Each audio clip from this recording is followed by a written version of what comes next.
가장 아름답고 자연스러운 기쁨은 가진 것 없는 매우 가난한 이들의 기쁨이라고 말씀드릴 수 있습니다. 지난번에 사순특강 1강의에서 강의했던 분이 있었죠? 그분의 이름 기억하여? 노미양 스테파니아 그분이요. 이분은 그 이야기를 잘 보면 맨 먼저 남편이 재산이 다 탕진해먹고 보증을 잘못 써가지고 그래서 시골에서 그냥 호를 단신 서울에 와가지고 3년 동안 빚을 그거 다 갚았다 그러잖아요. 그러면서 하느님께서 내 앞길을 마련해 주실 것이다 하는 믿음을 그때는 갖지는 못했죠. 영세를 그때 받은 상태가 아니었고, 그러니까 제가 볼 때는 이분은 그 남편에 대한 뭔가 사랑을 있었던 것 같아요. 그 다음에 두 번째는 시동생이 또 한 번 막 완전히 재산을 탕진했죠. 그러니까 건축업을 하다가 그 건축주가 달아나 버리니까 그 모든 임금을 동생이 줄 수밖에 없고, 동생은 나올 데가 없으니까 결국 자기 집 전세를 다 털어가지고 줬다고. 그래서 이제 사골세로 들어갈 수밖에 없었다. 그런 이야기. 그 다음에 그 많은 시동생을 다 서울에서 거느리고, 그 다음에 치매 걸린 어머니를 14년 동안 모시면서, 이때는 이제 신자였기 때문에 주님께서 주신 은총의 십자가라 생각하고 당신이 직접 모셨다고 하고, 그 다음에 자신이 암에 걸렸을 때 하나도 두렵지 않았다고. 자기는 이미 이 세상에서 지옥을 체험해버린 거야. 그러니까 살아도 주님의 것이요 죽어도 주님의 것이요. 그런데 치료가 됐고, 남편이 알코올 중독과 폭력으로 굉장히 시달렸고, 마지막에 남편이 암 선고받아서 6개월 시한부인데 자기가 잘 간호해서 6년을 살려냈다고 하죠. 그러면서 저기 이제 변두리 구로동으로 이제 가면서 주님 제 앞길을 인도해 주소서, 마치 아브라함이 길을 떠나는 그런 느낌을 받았어요. 그런 과정에서 아들과 아버지가 화해하고, 그러니까 이 남편은 아내와 아들을 무척 박해했다고 그러죠. 막 때리고 집에서 쫓아내고 막 그런데 아들이 아버지를 주일마다 그 아픈 아버지를 이제 모시고 다니면서 어느 날 아들이 아버지에게, 아버지는 왜 이렇게 저에게 모질게 하시고 왜 저를 사랑하지 않습니까? 했더니 아버지가 내가 왜 너를 사랑하지 않느냐, 나는 너를 사랑한다는 그냥 그 한마디에 아들이 오열을 하면서 아버지와 화해했다는 아름다운 이야기. 이 사이에 이 노미 양이라는 스테파니아 자매님이 있었던 것이죠. 이처럼 어떻게 보면 이렇게 보면 지옥 같은 사람이죠. 지옥 같은 사람인데 마치 욥처럼 하느님이 계시기 때문에 천국을 나름대로 만들어가고 있는 거죠.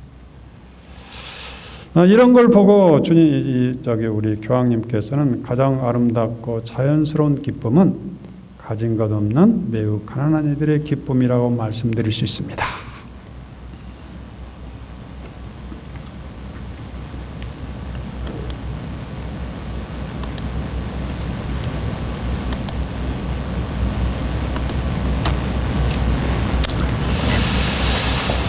한 신자의 체험입니다.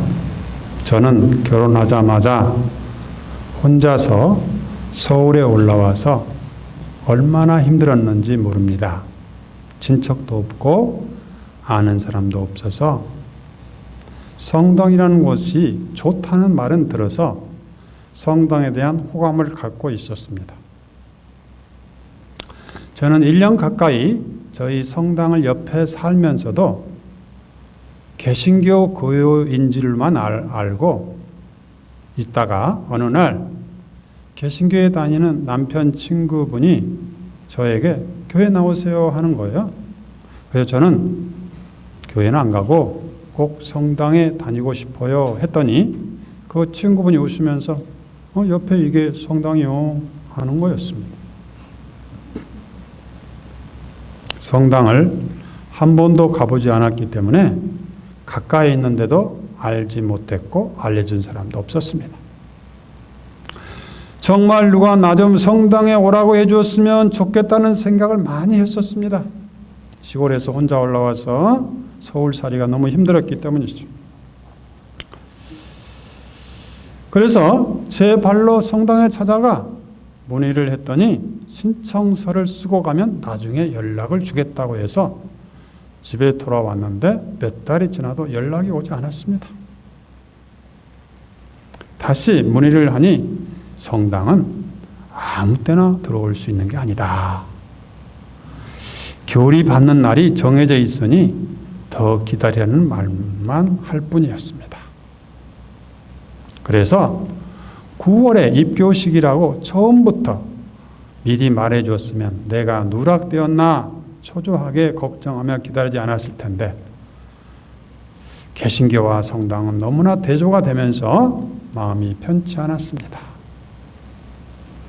개신교회는 한 달 동안 계속 나를 찾아와 끈질기게 관심을 가지며 선교의 열을 가지는데 비해 성당은 제 발로 찾아왔는데도 반가움은커녕 입교에 관한 친절한 안내도 없고 나와 같이 하나님을 알고 싶어하는 사람에게 무관심한 모습뿐이었습니다. 또 입교 신청서를 쓰고 집에 왔는데 평소 우리 아이를 예뻐해 주시던 이웃분에게 제가 성당에 입교 신청서를 쓰고 왔느라고 말하니 그분이 그제서야 당신도 성당에 나간다는 거예요. 그래서 놀라서 왜 평소에 저한테 성당에 대해서 한마디도 안 했냐고 했더니 성당 사람들은 그런 말을 안 한다면서 개신교 사람들이나 그러고 다닌다고 그러셨습니다. 저는 도저히 이해할 수가 없었습니다.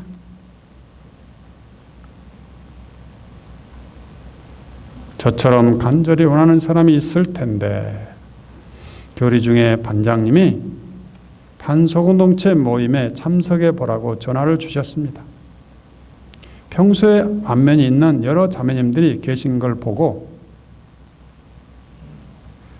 반모임에서 한 분도 성당 입교를 권유하지 않은 데 대해 여러 말은 안 했지만 섭섭한 마음이었고 사랑이신 주님을 좀 더 빨리 만날 수 있었는데 라는 생각이 드니 원망스럽기도 했습니다. 누군가가 나에게 천주교가 무슨 교회인지 또 성당이 어디 있는지 한 번만이라도 알려주었더라면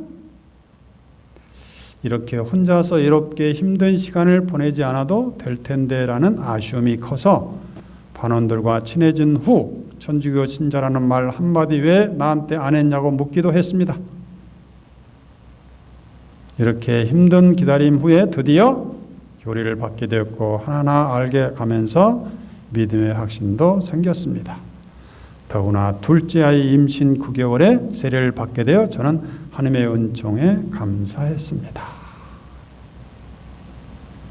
성모님이 주보이신 이곳 창오동 성당에서 세례를 받은 후 하느님은 저에게 더 큰 평화를 주셨습니다. 그 평화와 기쁨은 내 마음 깊이 성모님이 자리하심이었습니다. 자, 이렇게 해서 남편도 입교하고 이제 해피엔딩으로 끝났는데 성당 다닌다는 말 한마디, 성당 나오세요라는 말 한마디만 해주면 되는데 그 한마디로 사람에게 복음의 손길을 내밀어 주실 수 없는지요? 옆 사람에게 한번 물어보세요.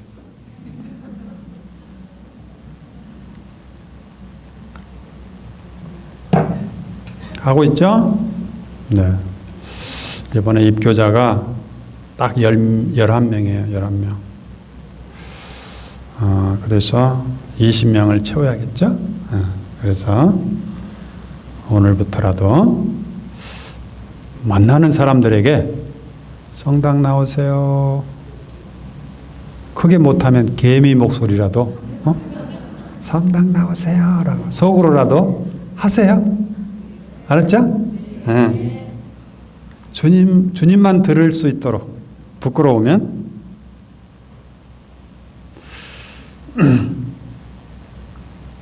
교황님의 말씀 읽어볼까요?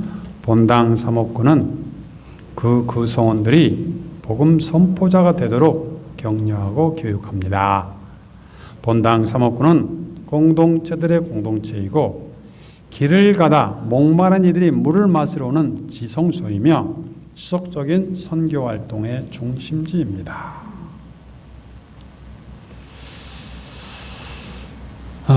본당 사목구는 사람들에게 더욱 가까이 다가가 살아있는 참여와 친교와 참여의 장소가 되고 온전히 무엇을? 선교를 지향해야 됩니다. 그러나 안타깝게도 우리 천주교는 친교는 있는데 선교가 점점 사라져 버렸습니다. 어떻게 할까요?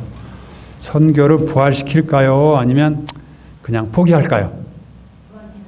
부활시켜야 돼요? 자, 옆 사람에게 물어보세요. 포기할까요? 부활시킬까요? 부활시켜야 돼요? 한번 해봅시다. 한번 외쳐봅시다. 우리는 선교사다. 네. 복음화는 교회의 뭐다? 화합입니다. 교회는 복음을 선포하는 백성입니다. 앉아서 전례만 하는 백성이 아니고 복음을 선포하는 백성입니다. 외쳐봅시다. 두려워 말라. 내가 너희 곁에 있다. 걱정하지 말라. 내가 너희 힘이 되어준다. 내가 도와준다. 선교를 하긴 해야 되는데 그것이 영 힘들어. 그죠? 자, 옆 사람에게 그렇게 이야기해 보세요. 선교는 하긴 해야 되는데 그것이 영 힘들어. 힘들죠? 네. 자, 다시 두려워하지 말라. 내가 너희 곁에 있다. 걱정하지 말라. 내가 너희 힘이 되어준다. 내가 도와준다. 힘이 나요? 네. 우리가 선교에 대한 오해가 많아요. 삶이 완벽해야만이 선교할 수 있다는 생각을 해요. 선교는 삶과 신앙이 성숙한 사람만이 하는 것이다. 부족한 사람이 선교하는 것은 효과가 없다. 나처럼 부족한 사람이 선교할 수 없다. 그런 사람이 많아. 자, 그렇게 생각했던 사람 손 들어보세요. 아니, 선교 자신 있는 사람이요? 그래요? 자, 외쳐봅시다. 나는 누구나 선교할 수 있다고 믿습니다. 근데 마음 깊은 곳에 보면 나는 선교하기는 부족해. 그런 사람이 참 많아요. 자, 제가 물어보겠습니다. 선교할 만큼 성숙한 사람 손 좀 들어봐요. 그런 사람 있어요? 그런 사람 없어요? 나도 그러기에는 부족해요. 그런데 왜 해야 돼? 하느님이 하시니까. 하느님이 하시니까. 이 사마리아 여인도 보면 완벽한 여인이 아니에요. 그런데도 온 동네 다니면서 와서 보시오. 뭐라고 하는지 아세요? 한마디요. 와서 보시오. 나의 지난 부끄러운 과거를 알아맞춘 사람이 있습니다. 와서 보시오. 부끄러운 과거 이야기하면서 복음 전하는 거예요. 완벽한 게죠? 아니에요. 예수님은 잃어버린 양, 그 죄인들을 부르러 오셨다고 그러는데 우리는 끊임없이 완벽해야 된다는 생각으로 우리를 힘들게 하는 거예요. 그렇지 않아요? 복음에 보면 완벽한 사람이 복음 전하지 않아요. 바오로 사도 우리 그리스도인들을 엄청 박해했잖아요. 완벽한 사람이 아니야. 그런데 우리도 모르는 사이에 이런 생각을 늘 가지고 있어요. 내가 뭔가 성숙해야 되지. 내가 좀 누가 봐도 그럴 필요 없어요. 우리 있는 그대로 하는 거예요. 읽어볼까요? 아버지, 안다는 사람과 똑똑한 사람들에게는 모든 걸 감추시고 오히려 철부지 어린이들이 나타나시 감사합니다. 우리 철부지처럼 우리 부족한 사람들을 쓰시는 거예요. 제자들이 갔다 오고 이 철부지 같은 아이들이 뭔가 일을 해낸 거예요. 제자들이 나중에 막 도망가고 부족한 사람들이잖아요. 그런데도 뭔가 해내는 거예요. 하느님께서는 지혜 있다는 자를 부끄럽게 하시려고 이 세상에 어리석은 사람을 선택했다는 걸 믿어야 돼요. 내 어리석고 부족하고 강하다는 사람을 부끄럽게 하려고 약한 사람을 선택한 거예요. 그래서 그 사람들에게 복음 전하게 한 거예요. 이게 놀라운 신비예요. 그래서 우리는 뭔가 물론 우리가 성숙하면 좋겠죠. 그러나 그게 쉽지 않다는 거죠. 죽을 때까지 할 수 없어요, 우리는. 그래서 부끄러운 그대로 전하는 거. 자, 외쳐봅시다. 나는 언제든지 선교할 수 있도록 용기를 가져야겠다. 내가 완벽하지 않더라도 주님을 믿고 복음을 전하겠다. 주님은 질그릇 같은 나를 보화그릇으로 쓰신다. 보화그릇으로 쓰신다. 네, 그런 말이 있어요. 질그릇 같은 우리를 보화로 쓰신다. 그 다음에 두 번째, 자키오 보세요. 자키오 죄인이죠. 그런데 자키오를 통해서 복음이 전해지고 있죠. 이것을 보고 모든 사람들이 모두 저 사람이 죄인의 집에 들어가 먹는 건 나하고 못마땅해 하였다. 주님, 저는 제 재산의 반을 가난한 사람에 나누렵니다 하면서 복음을 전하고 있는 것이죠.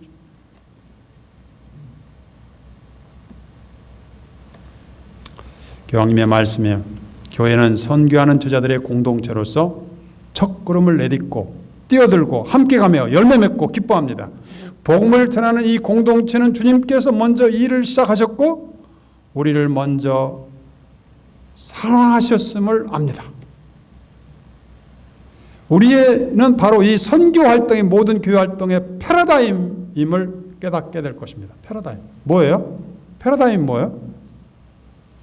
모든 선교 활동이, 우리는 바로 이 선교 활동이 교회 모든 활동의 뿌리여야 되는 거예요. 뿌리.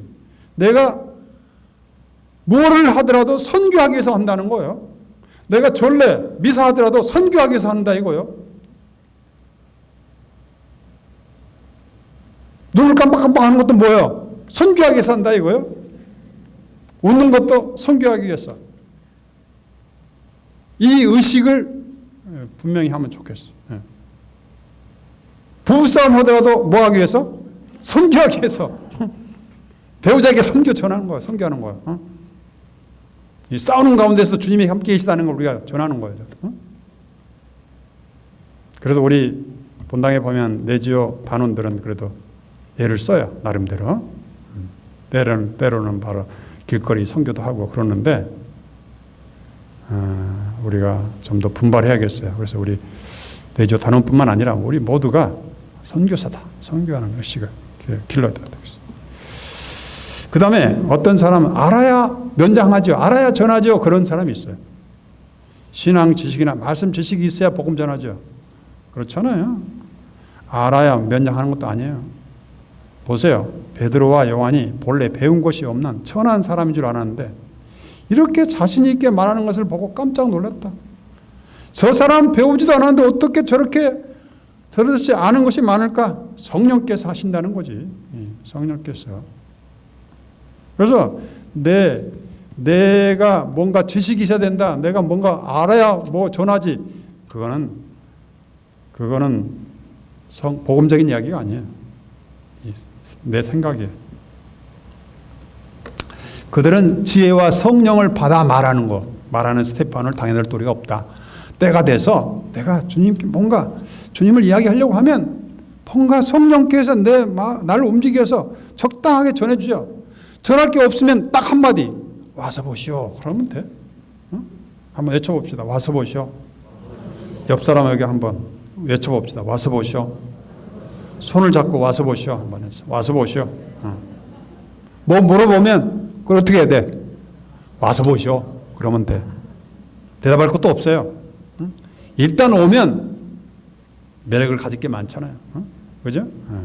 말씀이 있고 성령이 있고 공동체가 있고 전례가 있고. 응?